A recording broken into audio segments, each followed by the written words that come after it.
you. Thank you. Good afternoon, Wisconsin. Good afternoon, everyone. Thank you. It is good to be back. Thank you all very much. Can we please hear it for Leah and her extraordinary story and leadership?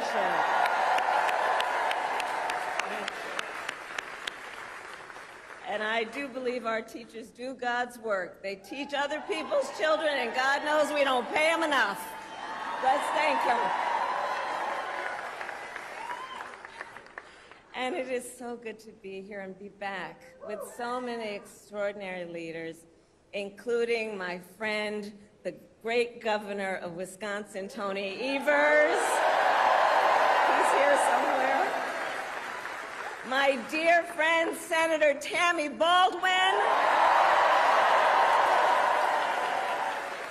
And you know, I had the privilege of serving with Tammy when I was in the United States Senate, and she is always fighting for the people of this state, and I know that the folks that are here are going to make sure you return her to Washington, D.C. in November. Yes, we are going to elect her back to Washington, D.C. It is so good to be here also with Lieutenant Governor Sarah Rodriguez, Attorney General Josh Cole, Wisconsin Secretary of State Sarah Godlewski, County Executive David Crowley, Mayor Cavalier Johnson, and the great State Party Chair Ben Wickler, who I have worked with. Ben, you and I have been working together for years, and I can attest he knows how to build the infrastructure that delivers wins up and down the ballot. Thank you, Ben.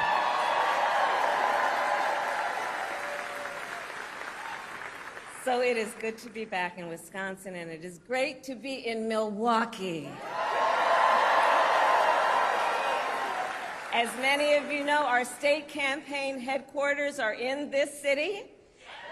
Yes, and there is a reason for that.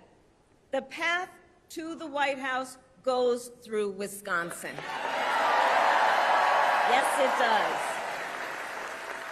And to win in Wisconsin, we are counting on you right here in Milwaukee. And you all helped us win in 2020. And in 2024, we will win again. Yes, we will. So, Milwaukee, I want to start by saying a few words, and I could really speak at length, but a few words about our incredible President Joe Biden.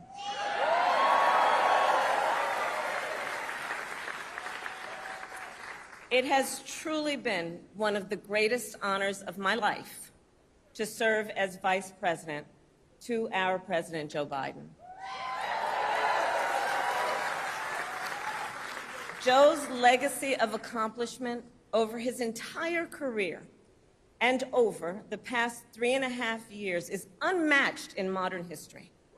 In one term, think about it, in one term as president, he has already surpassed the legacy of most presidents who served 2 terms in office.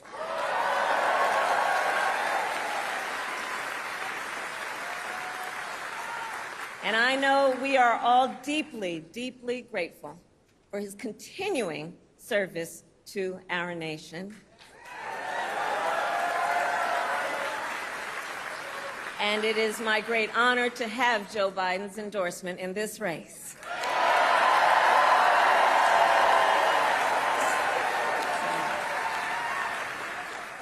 So, Wisconsin, I am told as of this morning that we have earned the support of enough delegates to secure the Democratic nomination.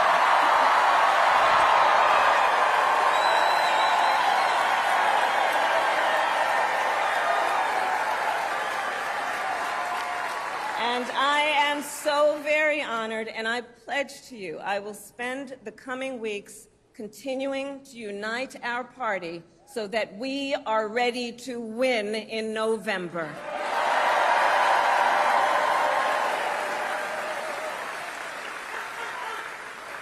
So, friends, we have 105 days until Election Day, and in that time, we've got some work to do. But we're not afraid of hard work. We like hard work, don't we? And we will win this election. Yes, we will. So as Leah told you, before I was elected vice president, before I was elected United States Senator, I was elected Attorney General of the state of California, and I was a courtroom prosecutor before then. And in those roles, I took on perpetrators of all kinds. Predators who abused women, fraudsters who ripped off consumers, cheaters who broke the rules for their own gain. So hear me when I say, I know Donald Trump's type.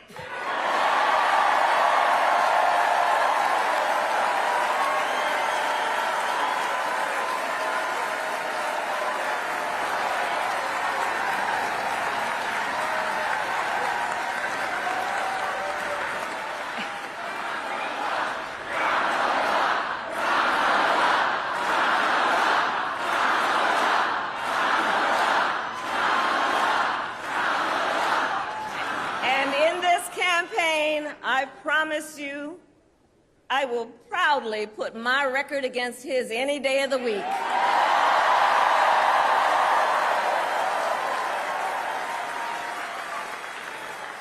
As Attorney General of California, I took on one of our country's largest for-profit colleges that was scamming students.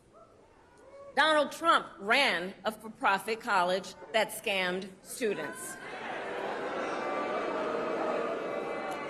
As a prosecutor, I specialized in cases involving sexual abuse. Well, Trump was found liable for committing sexual abuse. As Attorney General of California, I took on the big Wall Street banks and held them accountable for fraud. Donald Trump was just found guilty of fraud on 34 counts.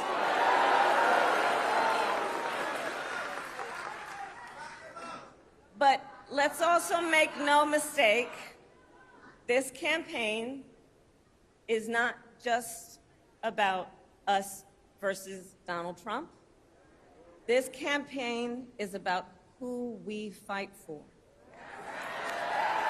This is about who we fight for.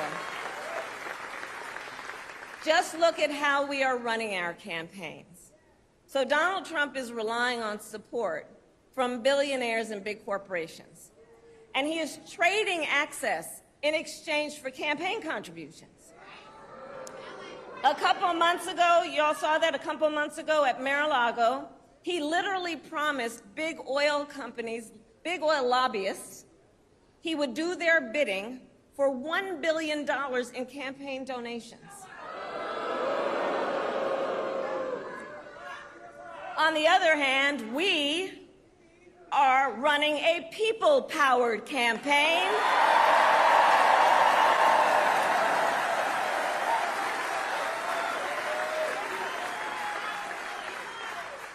And we just had some breaking news. We just had the best 24 hours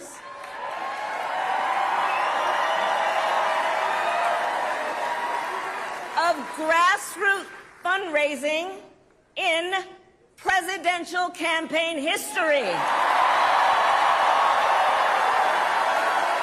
right?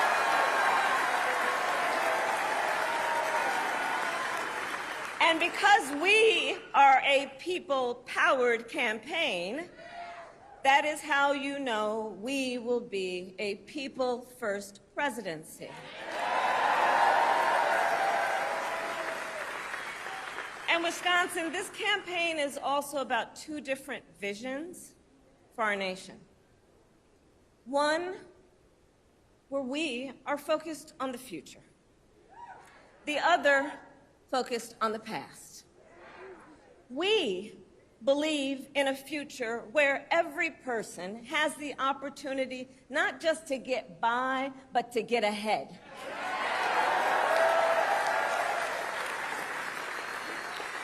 future where no child has to grow up in poverty, where every worker has the freedom to join a union,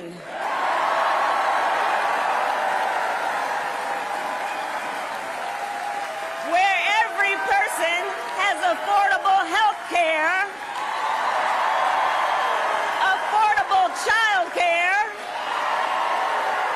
and paid family leave. We believe in a future where every senior can retire with dignity. So all of this is to say, building up the middle class will be a defining goal of my presidency.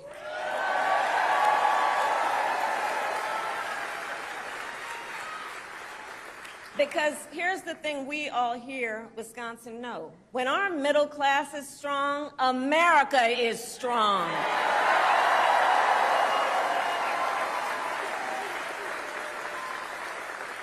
But Donald Trump wants to take our country backward. He and his extreme Project 2025 agenda will weaken the middle class. Like, we know we got to take this seriously. Can you believe they put that thing in writing? Read it. It's 900 pages. But here's the thing. When you read it, you will see Donald Trump intends to cut Social Security and Medicare. He intends to give tax breaks to billionaires and big corporations and make working families foot the bill. They intend to end the Affordable Care Act and take us back then to a time when insurance companies had the power to deny people with pre-existing conditions. Remember what that was like? Children with asthma, women who survived breast cancer, grandparents with diabetes. America has tried these failed economic policies before, but we are not going back. We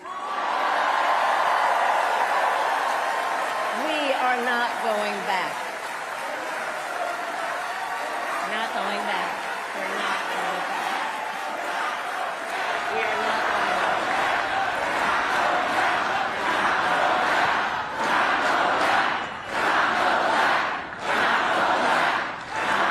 And I'll tell you why we're not going back. Because ours is a fight for the future. And it is a fight for freedom. Generations of America's, generations, and we have to remember this, the shoulders on which we stand, generations of Americans before us led the fight for freedom. And now, Wisconsin, the baton is in our hands.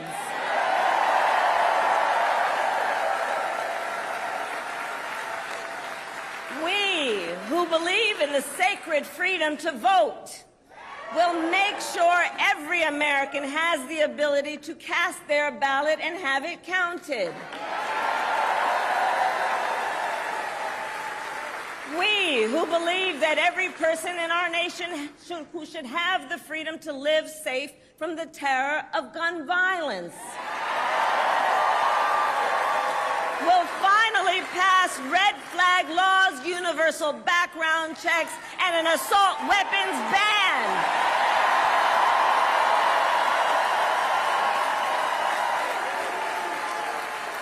And we, who believe in reproductive freedom, will stop Donald Trump's extreme abortion bans because we trust women to make decisions about their own body and not have their government tell them what to do.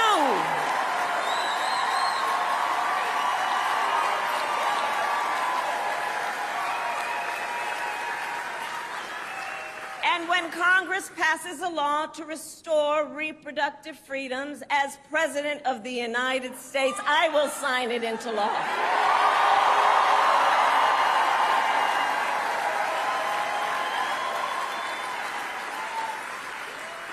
So, Wisconsin, ultimately in this election, we each face a question. What kind of country do we want to live in? A country...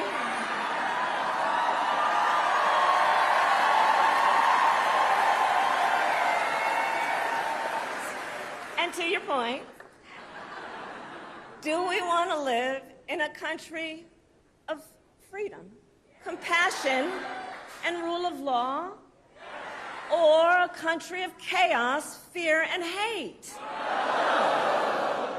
And here's the beauty of this moment. We each have the power to answer that question. The power is with the people. We each have the power to answer that question. And in the next 105 days, then we have work to do. We have doors to knock on, we have phone calls to make, we have voters to register, and we have an election to win.